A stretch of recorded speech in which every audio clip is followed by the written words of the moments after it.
Imagine, imagine you're the CEO of a tiny, just relatively unknown manufacturing plant. Okay. And the year is 1989. For decades, you've basically operated inside this perfectly controlled greenhouse. Right. The planned economy. Exactly. The state told you exactly what to build, how much to build, and they basically guaranteed they would buy every single unit you make. It was incredibly predictable. Completely. But then, overnight, the Velvet Revolution sweeps through Czechoslovakia. The Iron Curtain just collapses. Yeah. And that greenhouse shatters into a million pieces. Yeah. Suddenly, your government funding just vanishes. The banks freeze. You're totally exposed. Right. You look at your ledger, and you have the equivalent of maybe $200,000 to your name. Yeah. And you've got 52 employees staring at you, waiting to see if they'll, be able to feed their families next month. Which is terrifying. It's a nightmare. If you wait around to figure out some careful textbook business plan for global expansion, you die. You just go bankrupt. Yeah. You have to jump into the freezing, chaotic waters of brutal global competition immediately. And today, we actually have the exact mathematical formula of the companies that survived this bloodbath. It's really a phenomenal data set because it completely rewrites the rules of survival for anyone listening to this. It really does. So welcome to the deep dive. Today, we are tearing apart a landmark 2010 study from the Journal of World Business. Right. By Mustine, Francis, and Data. Yes, 3 world-class scholars. And our mission today is to show you how invisible cross-border social networks basically controlled the fate of these companies. Because when we look back at that specific era, the early 1990s in Eastern Europe, we are looking at the ultimate stress test for business strategy. The ultimate stress test. Yeah, I mean, the traditional safety nets that Western companies rely on simply did not exist. There were no mature industry associations. The legal framework was just a shifting, chaotic mess. Black markets everywhere. Exactly. Gray economies were rampant.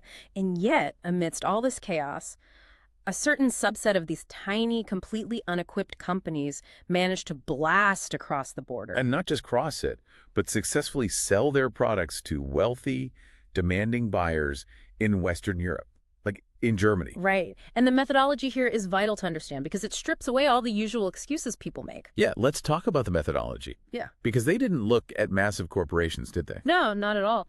The researchers deliberately excluded any company that was a joint venture or had foreign ownership or was a subsidiary of some larger conglomerate. Because they wanted the raw survival instinct. Exactly. They isolated 155 completely independent grassroots Czech manufacturing firms, SMEs, small and medium-sized enterprises. To see what a lone CEO does when pushed to the absolute brink. Right.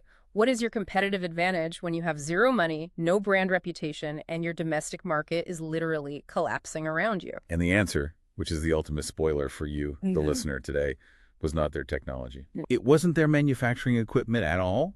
It was a ruthless, completely invisible game of cross-border social networking. Which is wild. It's insane. Over the course of this deep dive, we are going to use the actual cold numbers from this study to just systematically dismantle the common sense business advice you've been fed your entire life. Because if you're navigating a startup today, or frankly, just trying to manage your own career in our current volatile economy, the networking rules you've been taught are probably a massive trap. A total trap. So let's start with a traditional business textbook. Oh, the textbook narrative is incredibly linear. Yeah. You're taught to, build a fortress at home first, you dominate your local market, you build a massive war chest of capital, you refine your supply chain. Walk before you run. Exactly. And then after maybe 5 or 10 years of methodical planning, you tentatively send your first shipment across the border. It sounds so perfectly logical. It's the safe route.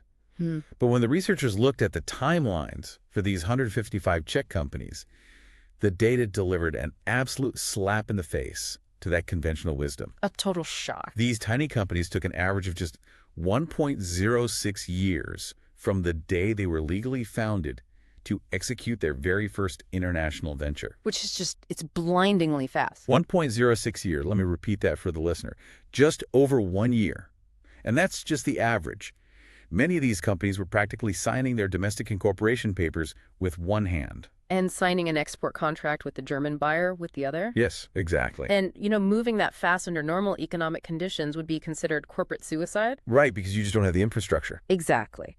But in a transitional economy, the context flips entirely. Waiting for the perfect moment just meant death. Because local purchasing power in Czechoslovakia had plummeted.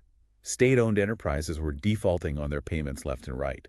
Right, so the only way to get hard currency, literally the only way to make payroll, was to seek the export dividend in stable economies. Right. Places like Germany or Austria, waiting was a luxury they just couldn't afford. But we need to pause and visualize this, because from the outside, it sounds impossible. Let's do it. Put me in the scenario. Okay, you were a Czech CEO in 1992. You have 52 employees. Okay.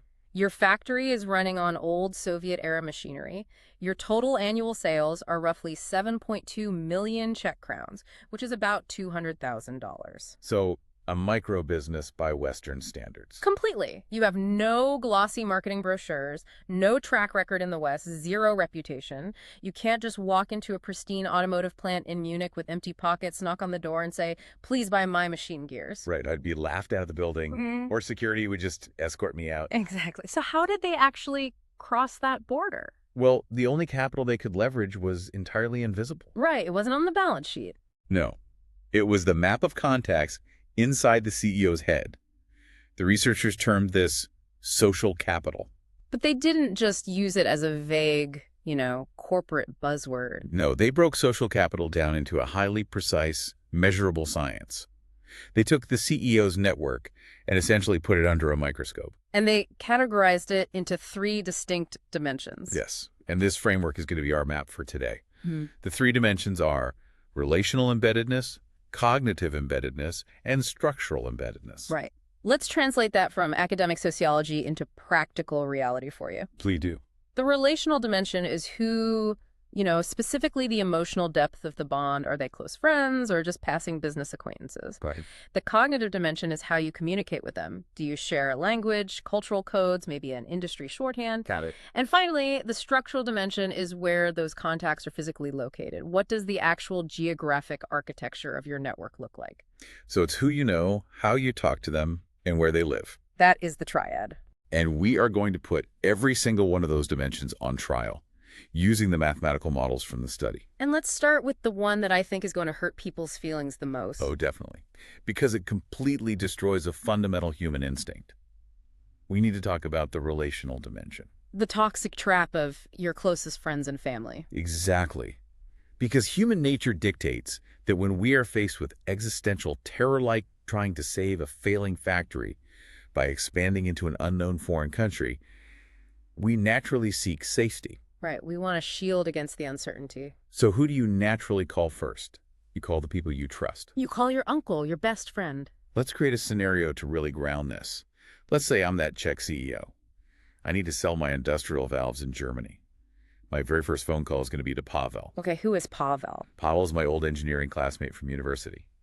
He moved to Dresden 5 years ago and now works in the auto parts supply chain there. Makes perfect sense. I've known Pavel for 20 years. Our kids play together.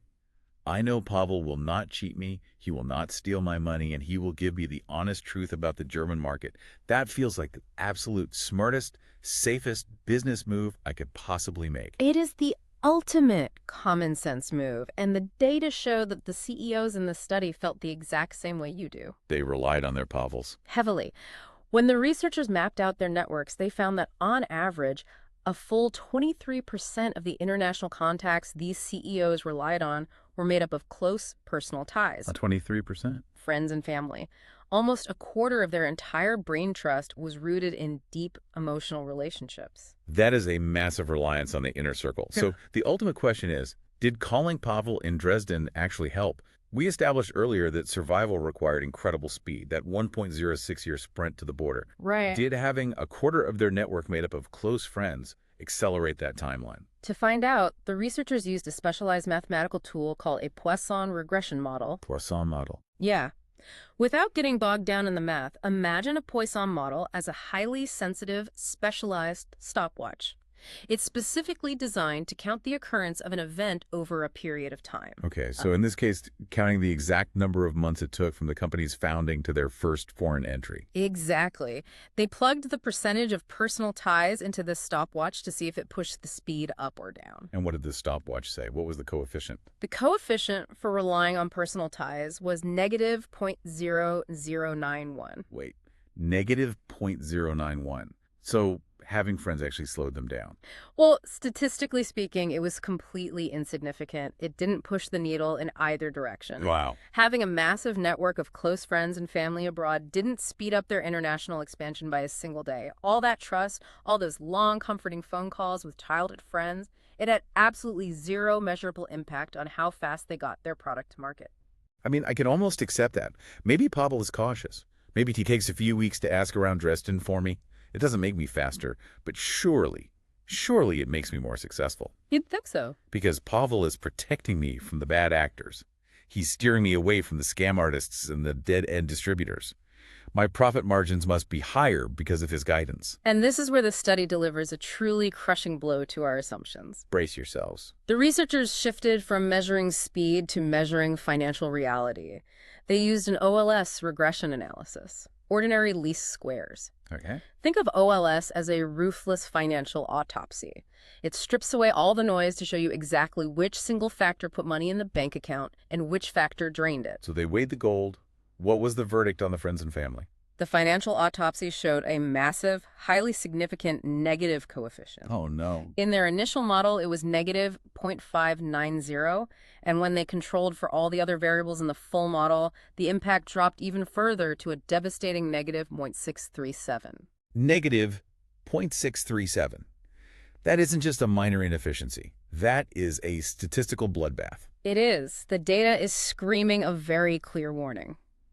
The more you relied on your personal friends and family to guide your international expansion, the worse your company performed. Your profits tanked. Your sales suffered. The people you trust the most in the world literally became business poison. Literally business poison. My mind is struggling to accept this. How does the safest harbor turn into a shipwreck? Why would the people who care about you the most lead your company off a cliff? Sociologists refer to this as the echo chamber effect, and it hinges on the severe danger of redundant information. Redundant information. Yeah, think about your relationship with Pavel in Dresden. Because you went to the same engineering school, because you have similar backgrounds and overlapping social circles, you likely view the world through a very similar lens. Right. The information Pavel gives you is highly homogeneous. He isn't exposing you to radical new market insights. He is merely echoing the assumptions you already hold. Ah. It's like taking aggressive financial advice from your well-meaning college roommate instead of hiring a cold, objective financial analyst. Exactly. Let's say I want to invest my life savings in opening a restaurant. I ask my roommate. He reads the same news I do, eats at the same places I do. Plus, he's my friend. He wants to be my cheerleader. Right. He doesn't want to crush your dreams. So he says, your cooking is amazing, the market is great, you should totally risk your life savings. And that cheerleader dynamic is exactly the problem. Your friend provides emotional comfort, they lower your anxiety about the terrifying leap into the unknown. But in the ruthless, unforgiving world of international business, feeling comfortable is the most dangerous psychological state you can be in. Because it leads directly to extreme complacency. Yes. Because Pavel tells me the Dresden market is hungry for my valves, I stop doing my own independent research. I accept his overly optimistic, potentially outdated information as gospel. I become blind to the objective facts on the ground. You abandon the rigor required to survive. But there is a second, even darker mechanism at play here, which is the conflict of loyalty. Oh, I hadn't even thought of that. Let's carry your scenario forward. Pavel introduces you to a local German distributor. You sign a contract with them based on Pavel's word. Okay. 6 months later, this distributor turns out to be a total nightmare. They're constantly demanding price cuts, their delivery times are atrocious, they're destroying your razor-thin margins. Dicks. If this were a cold, purely professional contact you found in a phone book, what would you do? I'd fire them instantly. I'd tear up the contract and find someone else. But you didn't find them in a phone book. Pavel introduced you. Oh, wow. If you fire that distributor, you embarrass Pavel, you damage his reputation in Dresden, you might ruin a 20-year friendship. I see the trap closing. I sacrifice the objective best interests of my company to preserve my emotional loyalty to my friend. I bleed cash for 6 months because I don't want to have an awkward phone call with Pavel. And that dynamic is exactly what that negative 0.637 coefficient represents. It is the sound of companies slowly bleeding to death because they couldn't separate emotional trust from objective business intelligence. The warm, familiar network is literally a conveyor belt to destruction. It is. We have to completely rewire how we view our contacts. So if leaning on your friends makes you bankrupt, and it doesn't even make you move any faster, what actually drives that insane 1.06-year survival speed? How do they sprint across the border so fast? To find the engine of speed, we have to transition to the second dimension of social capital. Cognitive embeddedness. Cognitive embeddedness. This is where we uncover the secret weapon of the foreign tongue. Okay, so we are talking about shared meaning, shared cultural codes, and primarily shared language. Correct. The researchers wanted to know if the CEO's ability to speak the official language of the target country mattered. Right, because roughly 40% of these Czech companies were targeting Germany for their first international venture. Exactly. So they looked at whether a Czech CEO speaking fluent German impacted the timeline, and when they ran the numbers on what drove the speed of internationalization, they found the single most powerful mathematical engine in the entire dataset. Give me the number from the stopwatch. Shared language produced a massive positive coefficient of 0.967. 0.967. And it was statistically significant at the absolute highest level. That is basically a perfect one. That is a gigantic, undeniable accelerator. If you speak German, you don't just cross the border, you teleport across it. You do. But let me play devil's advocate for a second. In 1993, hiring a professional translator was probably expensive and slow. Is this massive coefficient really just a logistical shortcut? Like, great, we don't have to wait 2 weeks and pay $500 for an interpreter to translate our contract. Is it just about saving a few bucks? No, it is infinitely deeper than logistics. Language is the ultimate psychological bridge. It closes the perceived distance between two strangers from different countries. Picture a Czech CEO sitting in a boardroom in Munich. If they're speaking through an interpreter, every interaction is sterile. It's purely transactional. But if that CEO can speak German directly to the buyer, they aren't just exchanging vocabulary, they are picking up on microscopic cultural cues. They hear the hesitation in the buyer's voice before they even formulate their objection. Exactly that. They understand the unspoken nuances of the negotiation, they can deploy humor, they can read the room. That builds an immediate, visceral layer of trust that an interpreter can never, ever replicate. And in a chaotic transition economy where institutional trust is zero, interpersonal trust is everything. Absolutely. Furthermore, speaking the language allows you to bypass the bureaucratic friction that kills small companies. Right. If my shipment of valves gets stuck at the border because of a customs paperwork error, and I need an interpreter to call the customs agent, that takes 3 days to sort out. 3 days you don't have. Yeah, 3 days of delay might mean the German buyer cancels the order.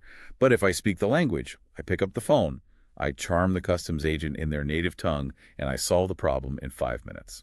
And the researchers paired this language ability with a secondary metric to fully understand the speed, the frequency of communication. Right, okay. They tracked how often these CEOs were actively talking to their international contacts. The data showed an average of about 3.3 interactions per month. 3 times a month. Now, to a listener today in 2026 who sends 100 Slack messages a day, that sounds like nothing. Oh, totally. But we have to remember the context of the early 90s. International phone calls were incredibly expensive. Sending an international fax was an event. Right. Interacting over 3 times a month meant a very deliberate high density of information flow. So significant. Very. And when they modeled that frequency against speed, it produced a positive coefficient of 0.074. So it is a 1-2 punch. Language ability combined with high-frequency interaction acts as the vital fuel that accelerates the timeline. It cuts through the fog of uncertainty. Exactly. If you're constantly talking to the market in their own language, you feel confident enough to pull the trigger and expand. Yeah. You don't hesitate. The logic flows perfectly. Speaking the language smoothly gets you in the door at lightning speed. It builds immense trust. It gives you the operational confidence to jump.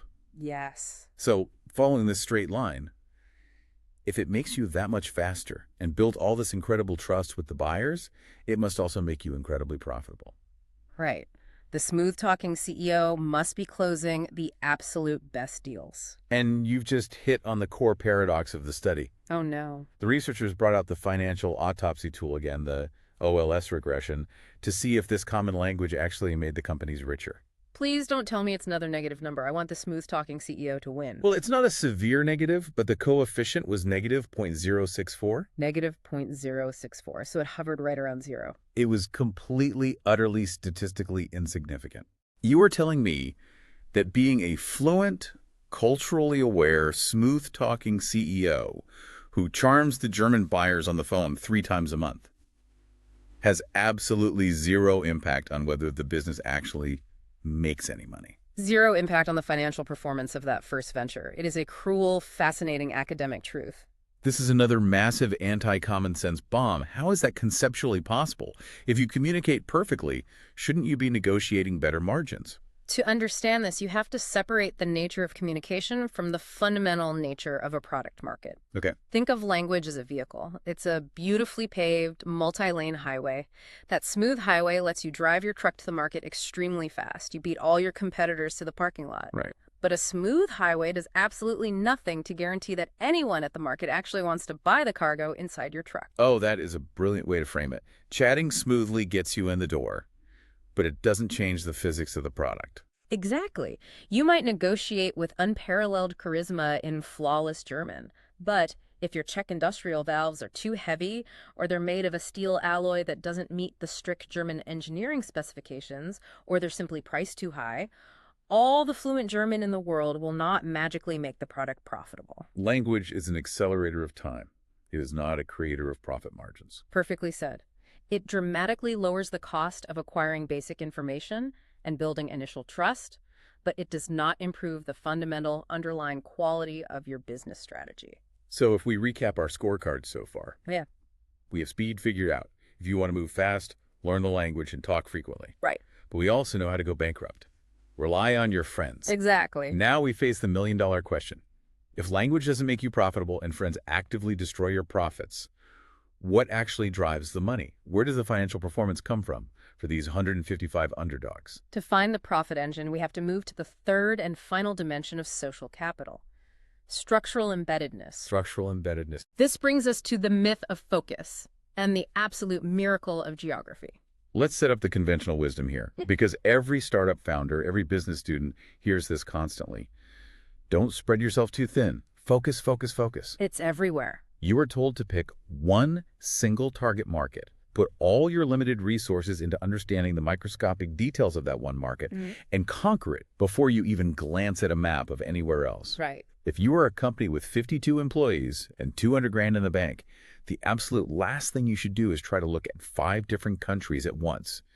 It's a recipe for distraction and catastrophic failure. That is the universally accepted advice. But let's look at the actual geographic architecture of the networks these 155 Czech CEOs built. On average, at the exact time they executed their very first international entry, these CEOs maintained active professional contacts spread across 4.51 different countries. Almost 5 different countries. Yeah. Before they have even made their first successful sale abroad, they are actively pinging contacts in Germany, Slovakia, Poland, Austria, maybe Hungary, all at the exact same time. Sounds crazy, right? That sounds like absolute administrative chaos. Doesn't that completely paralyze them with information overload? Analyzing 5 distinct markets simultaneously should shatter their speed, shouldn't it? The researchers naturally hypothesized the exact same thing. They assumed that high geographic diversity would severely negatively impact the speed of internationalization due to the sheer volume of conflicting data the CEO had to process. Right. But when they checked the Poisson regression for speed, the coefficient for geographic diversity was a minuscule 0.005. 0.005. So it was totally mathematically irrelevant. Completely insignificant. Yeah. Casting a massive, chaotic net across nearly 5 different countries didn't cost them a single day of speed. They didn't suffer from analysis paralysis at all. Okay, so it didn't drag them down, but did it actually help? Did maintaining this massive multinational radar sweep across Europe do anything for their bottom line? It didn't just help. The researchers revealed that geographic diversity was the single most powerful positive driver of profitability in the entire study. Seriously, the most powerful. Yes. In the financial autopsy, the OLS regression geographic diversity produced a highly significant coefficient of 0.105. Wow. But even more impressively, it boosted the model's overall explanatory power dramatically. Let's talk about the R-squared value for a second. R squared, let's hear it. Think of R-squared as the resolution dial on a blurry microscope. It measures how much of the company's success can be perfectly explained by the factors we are looking at. When they factored in the structural geographic diversity of the network, that resolution more than doubled. It shot up from 0.104 to 0.239. So the data is overwhelmingly clear. The more scattered, broad, and geographically unfocused your network was, the more money you made on your first venture. Yes. That feels so counterintuitive. Why does scattering your attention make you rich? It comes down to a concept we touched on earlier, but inverted. It is the immense power of non-redundant information. Non-redundant information. Yeah. The exact opposite of what we got from Pavel in Dresden. Precisely. If you follow the textbook advice and laser focus entirely on Germany, you trap yourself in a single reality. You only see German prices, you only see German competitors, and you only understand German regulatory hurdles. You're in a silo. Right.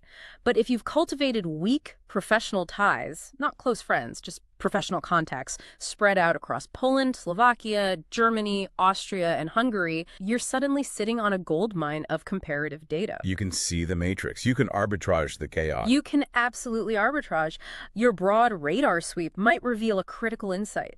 You might find out that while Germany is willing to pay the absolute highest premium price for your valves, their quality standards require an immediate, expensive upgrade to your factory that you simply cannot afford right now. If you only looked at Germany, you would try to force your way in, fail the quality inspection, and go bankrupt.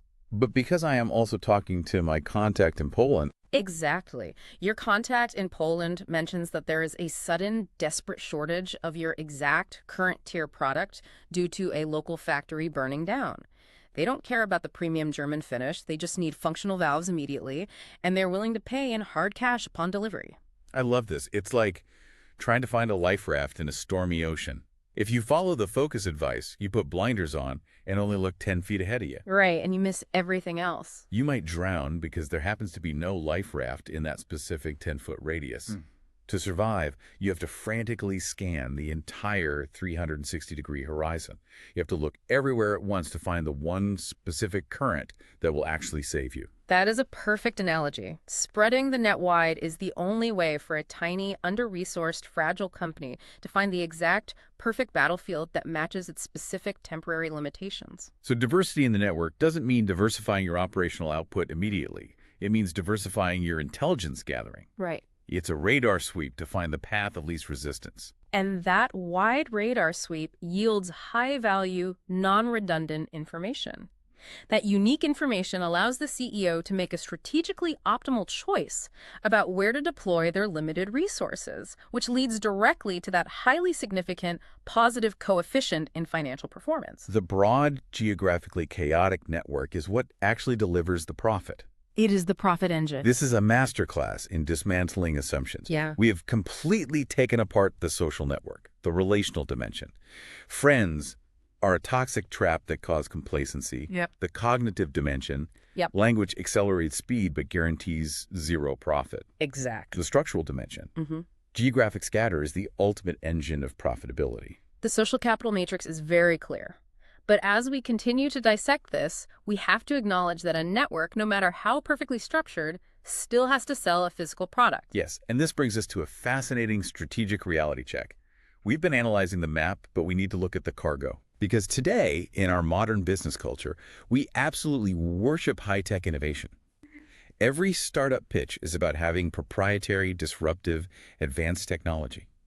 It is assumed that superior engineering always wins. It's the Silicon Valley mindset. So surely, even in the 1990s Czech Republic, the manufacturing companies with the most advanced, sophisticated technology dominated the market, right?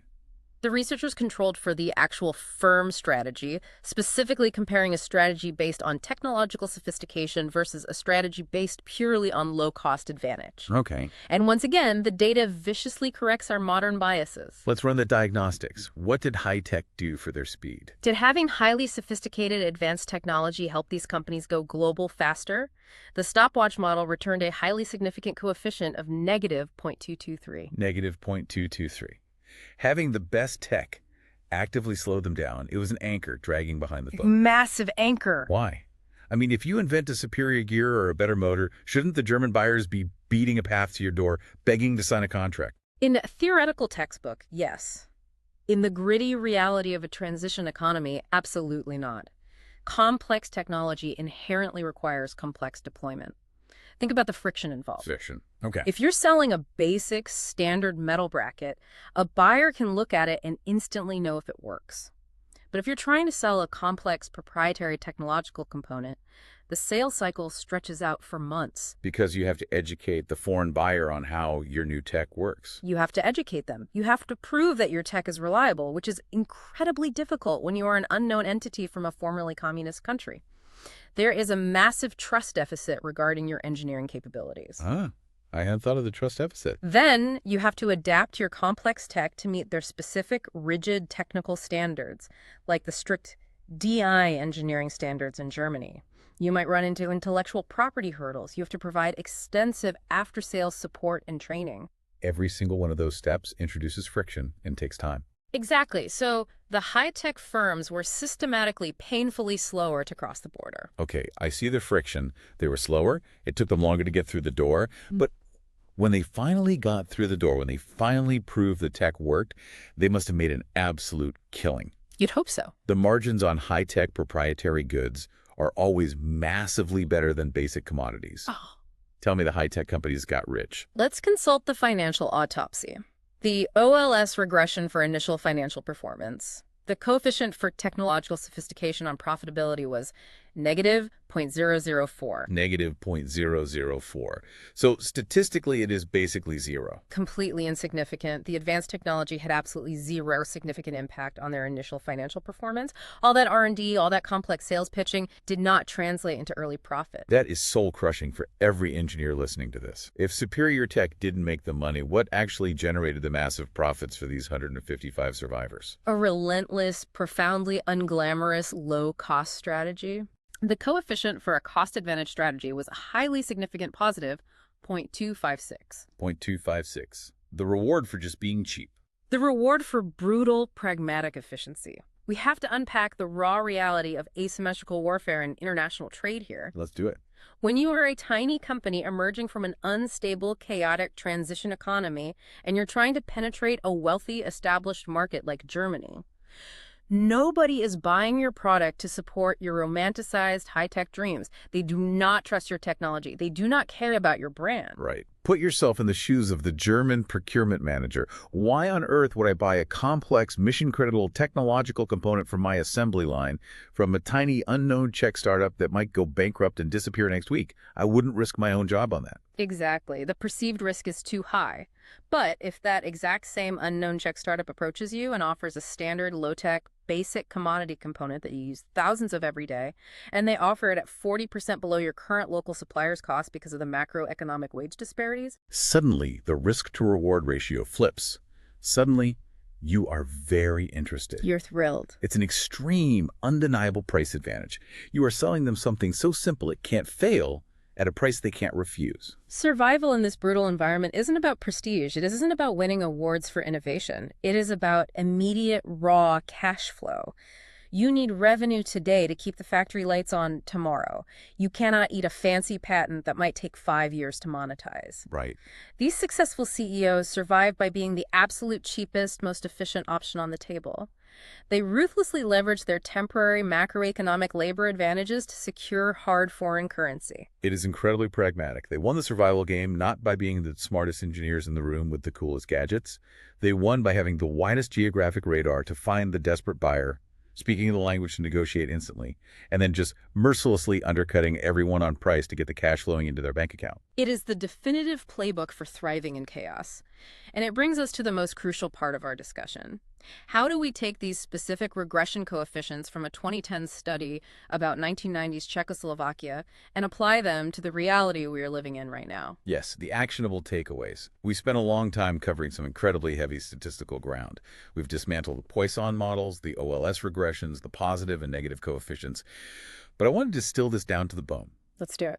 If I am the listener today, if I'm a startup founder, a mid-level manager, or just a professional trying to navigate an increasingly volatile job market, what does this mathematical reality mean for me? How do I change my behavior today? The very first and arguably most vital rule you must adopt: you must ruthlessly audit your own network. Audit the network. You need to sit down with a piece of paper and literally map out who you actually rely on for your professional intelligence and strategic advice. And if you look at that list and find that your primary advisors, your sounding boards, are your closest friends, your family members, your old college roommates, you have identified a severe structural vulnerability in your career. You have to cut the informational umbilical cord. You must. They provide emotional warmth, they feel incredibly safe, but as the data conclusively proved with that negative 0.637 performance drop, they are a massive liability to your objective success. Right. To be clear, you don't have to stop being friends with them, you don't have to stop having dinner with them, but you must absolutely stop treating their casual opinions as rigorous objective market data. Okay, so I silence the echo chamber. What is the proactive action I take to replace them? You force yourself out of your comfort zone to build an asymmetrical network. You deliberately and aggressively cultivate weak professional ties. Weak ties. Yes. You want connections with industry analysts, export agents, suppliers in different verticals, and even competitors. And crucially, you want them spread across as many different geographic regions or industry sectors as humanly possible. You want to position yourself as the hub of a massive, diverse wheel. You want to be collecting non-redundant, conflicting information from everywhere so you can see the whole board and arbitrage the chaos. Exactly.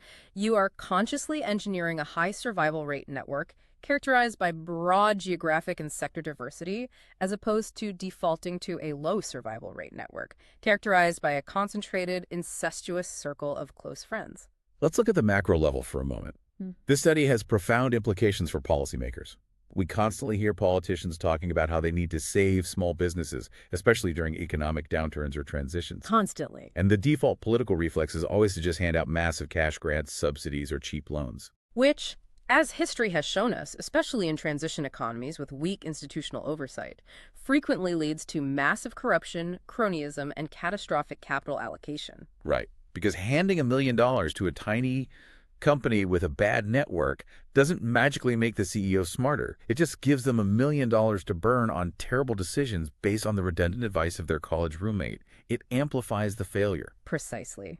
The data-driven policy takeaway from Mustine, Francis, and Data is radically different. If a government actually wants the highest return on investment and they want the cheapest, most inherently anti-corrupt method to stimulate small business survival, they should fund exactly two things: language training and tickets to international trade shows. That sounds almost too simple to be true, just language classes and plane tickets. Think about the mechanics of what those two specific investments do. By publicly funding rigorous language training for SME managers, the government is directly engineering the cognitive embeddedness that drives that massive 0.967 speed multiplier. They are handing the CEO the specific tool required to close the psychological distance and accelerate trust. And the plane tickets to the trade shows. By subsidizing travel to massive international trade shows, the government is directly engineering the structural embeddedness. They were physically ripping these CEOs out of their local homogeneous echo chambers and dropping them into highly concentrated, geographically diverse environments. That makes total sense. Over a 3-day trade show in Frankfurt, a CEO can build weak, professional ties with buyers from a dozen different countries.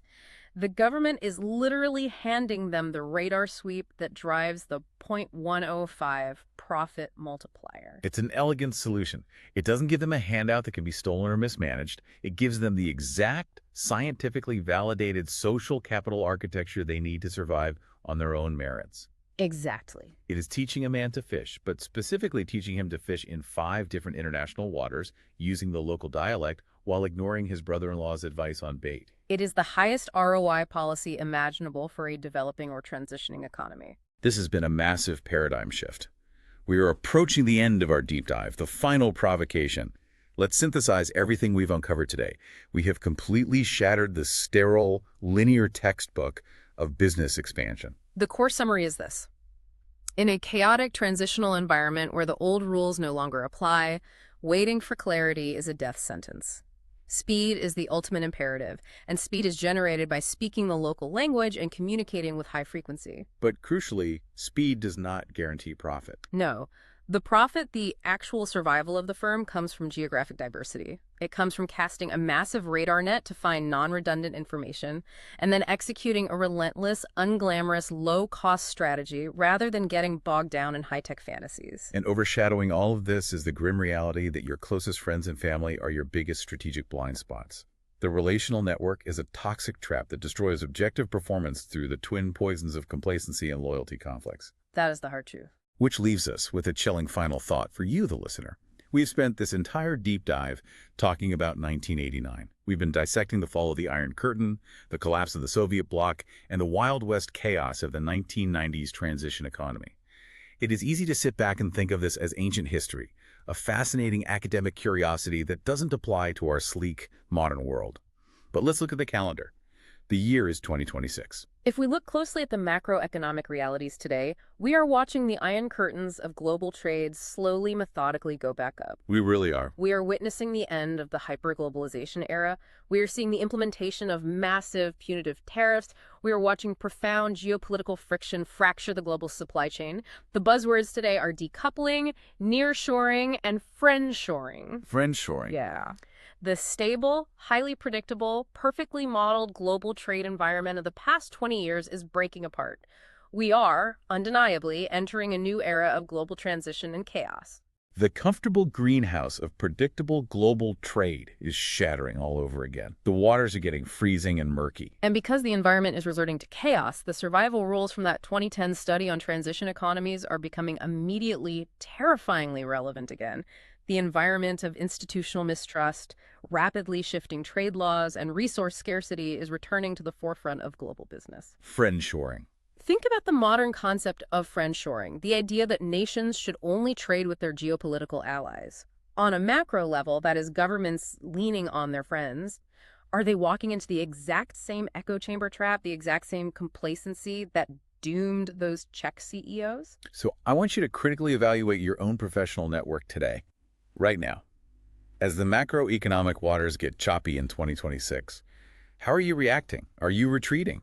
Are you clinging to the comfortable illusion of your familiar friends and family circle? Are you taking comfort in your industry echo chamber because it feels safe to hear people agree with your anxieties? Or are you actively, ruthlessly building a geographically diverse, multi-sector, purely professional safety net? Because as the cold, hard mathematical data from 155 survivors clearly demonstrates, the warm, the familiar, and the comfortable is exactly what will pull you under. Keep that 0.637 negative coefficient in mind the next time you are tempted to ask a close friend for critical business advice. You know, we started this deep dive talking about X-rays. We noted that human beings desperately want things to be clean, binary, broken, or not broken. We want the textbook to give us a straight, predictable line on a map. But the reality is that the diagnostic X-ray machine fundamentally fails when the entire world is shifting beneath your feet. The landscape is murky, and the old maps are useless. But if you have the right network, a wide, professional, highly communicative, asymmetrical network, you don't need an X-ray to see the future. You just need a radar sweep to find the next safe harbor. Keep questioning those comfortable assumptions, keep diversifying your radar, and keep digging. Until next time.